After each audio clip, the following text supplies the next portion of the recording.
We're here in St. Paul, Minnesota. My name's Carlo James Lamanna. I'm working on a video for our troops, our veterans. Actually, it's April 9th, 2025. We're doing a video for Veterans on the Hill 2025. So I'll be posting some videos. And thanks to our troops for keeping our freedom in America.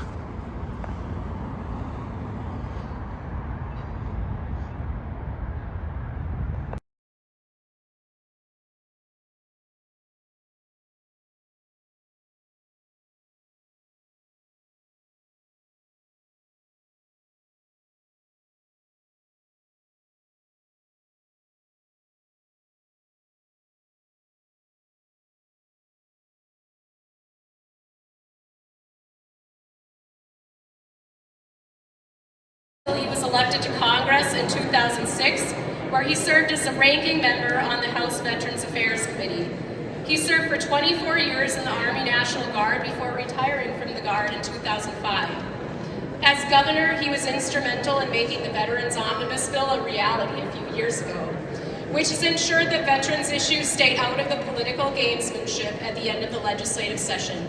Join me in welcoming Governor Tim Walz.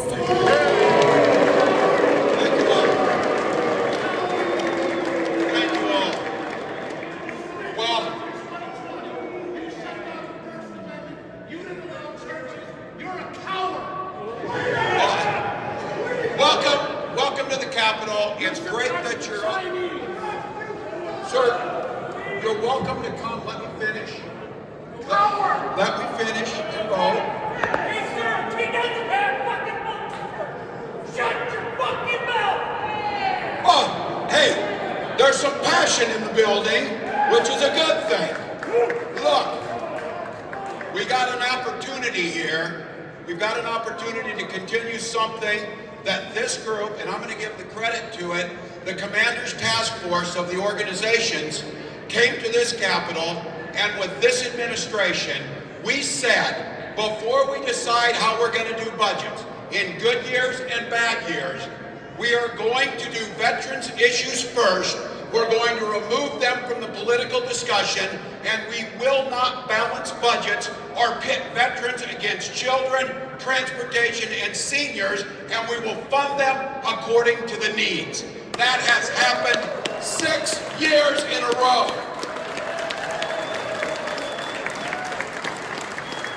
This collective work, bipartisanly, nearly unanimously, has put historic amounts of money into veterans issues. We are going to become the fifth state and the largest state to eliminate veterans homelessness in this state.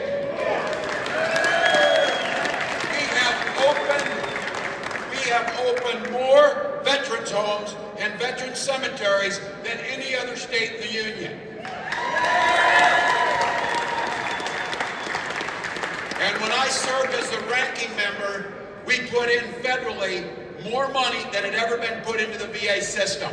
And when I sat on that committee and we got the federal money for these homes, I cautioned every one of you and everyone in here, if you build these veterans homes, you must fund them every single year to the needs that are there.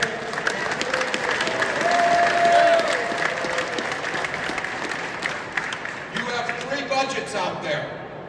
And when House members stand here, they do not fund it to the need that's there. We're going to have a debate, but I've made it clear. I will compromise with you on the budget. I will not compromise in the space of the veterans issues. We are going to fund them to where they need to be.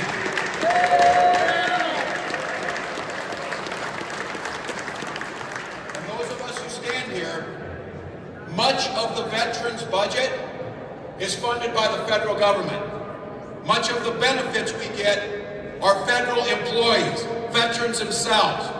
83,000 of them are going to be laid off and fired.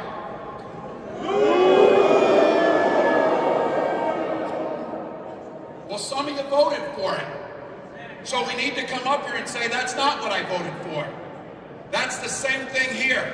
I don't give a damn what your politics are across the board, but how the hell we got into an issue where we weren't unified about taking care of our veterans, and for 6 years in a row as governor, we passed nearly unanimous budgets of historic proportion to care for our veterans. That's because you walked in this building, you checked the partisanship at the door, and you said you don't get to stand here and talk about veterans and go back into the back rooms and cut the money from them. You don't get to stand here and say you support the veterans and underfund what they need. You don't get to sit here and pretend like you're taking care of them when at the end of the day, are you taking care of them and paying the benefits they earn? Are you taking care of them and building those homes and letting them live in dignity? Are you putting in a veteran cemetery that needs to be cared for from now till the end of time and making it like they are in Minnesota, ranked the best in the country? That didn't happen. That didn't happen without this. What changed here is veterans got together, the Commander's Task Force got together, you hired Trent Dilf, who kicks ass on these things, and bring him up here. And you put people in leadership up here who, just like I did in Congress, work side by side with my Republican colleagues to deliver on this. So if you want to fight social issues, if you want to fight issues on transportation or who the hell uses a bathroom, go fight them. But if you want to fight for veterans, come in here, get behind the right budget, and pass it. That's what we need to do. You earned it. They earned it. We have a responsibility to deliver it. We've done it 6 years in a row. I don't know why we wouldn't do it this year. So you need to demand, before we balance this budget, pass the Veterans Omnibus, get it done, then you can go home unless you want to come back and fight on the other issues. Thank you all. Stand firm on this issue. Let's get it done.